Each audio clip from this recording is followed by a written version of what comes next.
Jack Ma is the co-founder of Alibaba Group and is ranked by Forbes as the wealthiest person in China. He went from being rejected by Harvard Business School 10 times, learning English by giving tourist tours for 9 years, to becoming one of the richest people on the planet with a net worth of over $42 billion.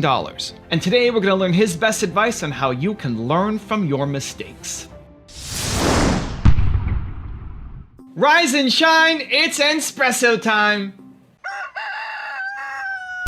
I wake up every morning. Espresso keep me going.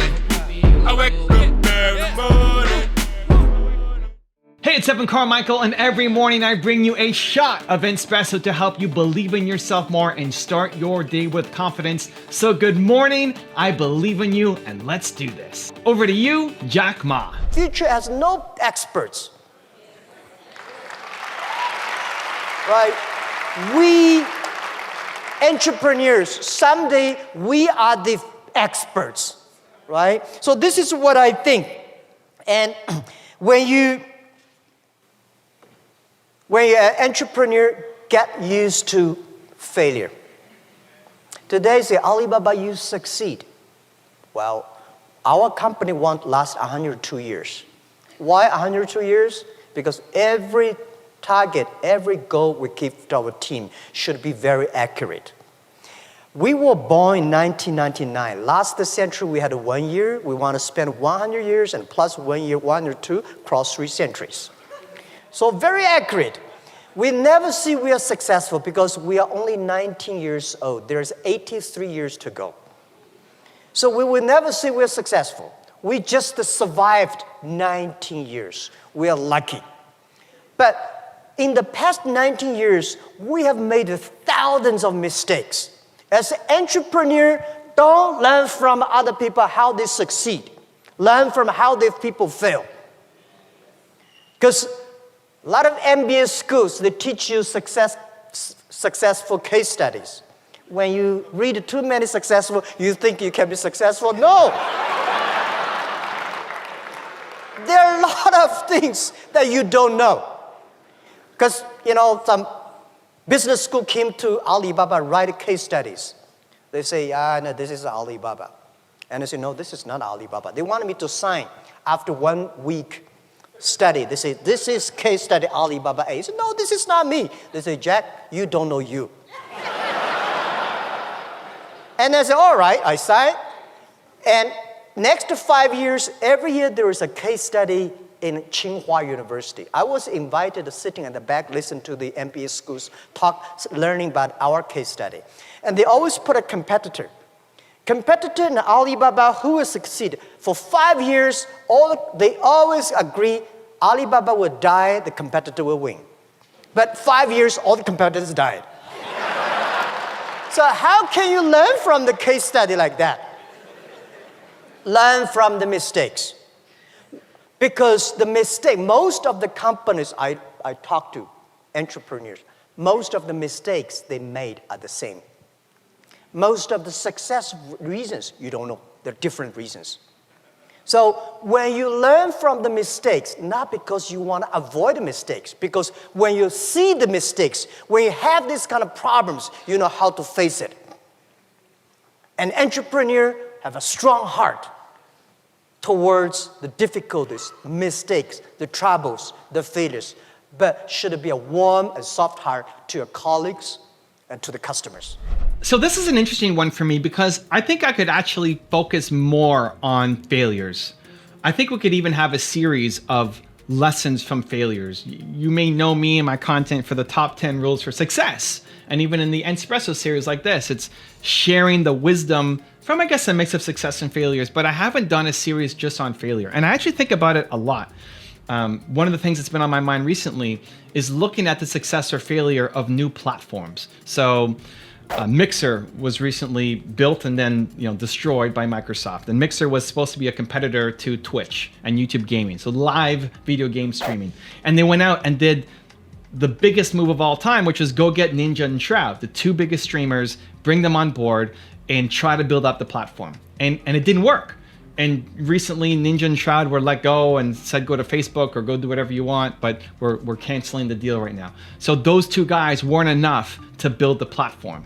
In a similar case, I look at Gary Vaynerchuk. When he first started on YouTube, he then left YouTube for Vidler.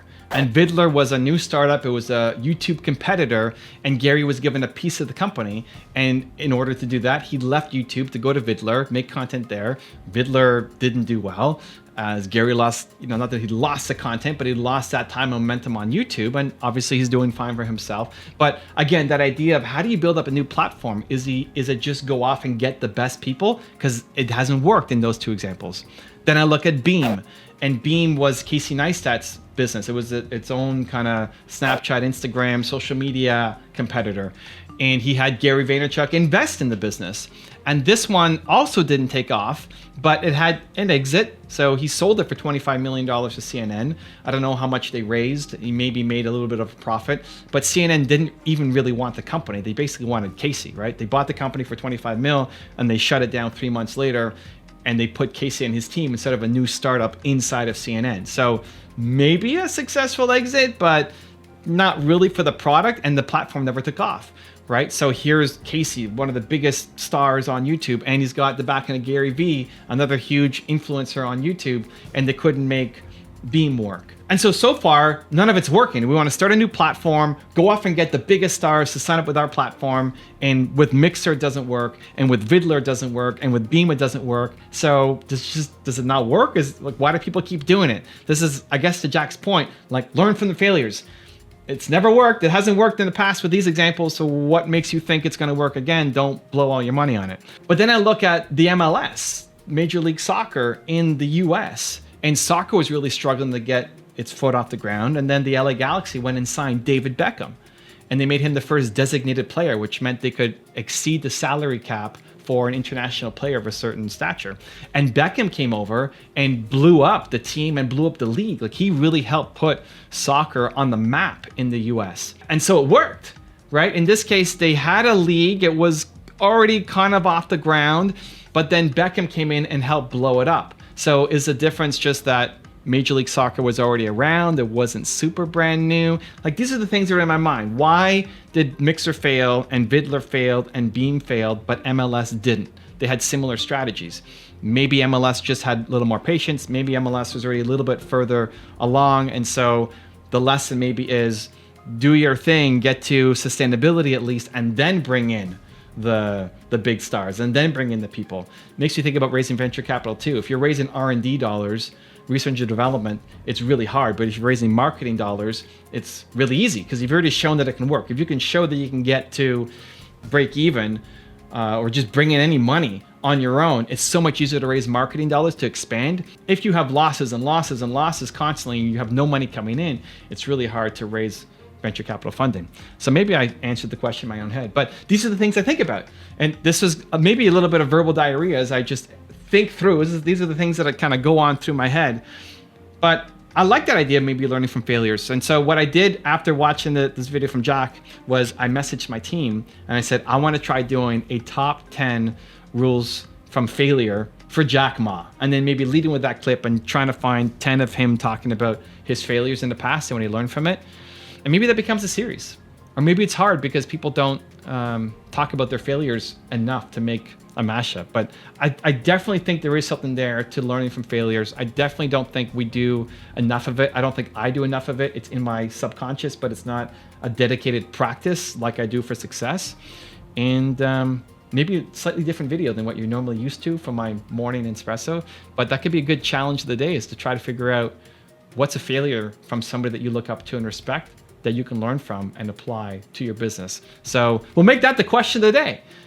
Who are you going to study to find out a failure that they went through? I want to know. Let me know. Put that down in the comments below. And I'd also love to know, what do you think about the failure series? Would you watch a top 10 rules from failure from At least Jack Ma, this is a good place to start, but then potentially for others, let me know, give me your thoughts. And if you made it this far in the video, I want to celebrate you. Believe Nation, we don't just watch videos, we do something about it. So if that's you and you commit, you promise to take action, give me a hashtag believe down in the comments as well. And also tell me where you're from. Show some local pride. I want to celebrate you. So with this particular investment, we bought a building for $17 million in Houston, and it was a subsidiary of Boeing, the tenant that occupied the building, and they handle all the communication with the Discovery shuttle.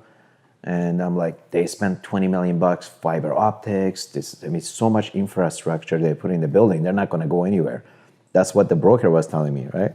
So we bought the building that had 5-year lease with 3 5-year option, and the cap rate was like 8.5. So we put $5 million down, and our return was like 18 to 20% cash on cash. With a Boeing, as your credit tenant, it was like, how can you go wrong? And what are the chances of NASA not giving them the contract, renewing their contract? It's a government contract because they're the main vendor for NASA. And guess what happened? SpaceX, came by, Elon Musk, and he got awarded the contract. 3 years after I bought it, I got a FedEx letter, and from our tenant, USA, which was the name of the tenant. They said, oh, we didn't get the contract from NASA renewed.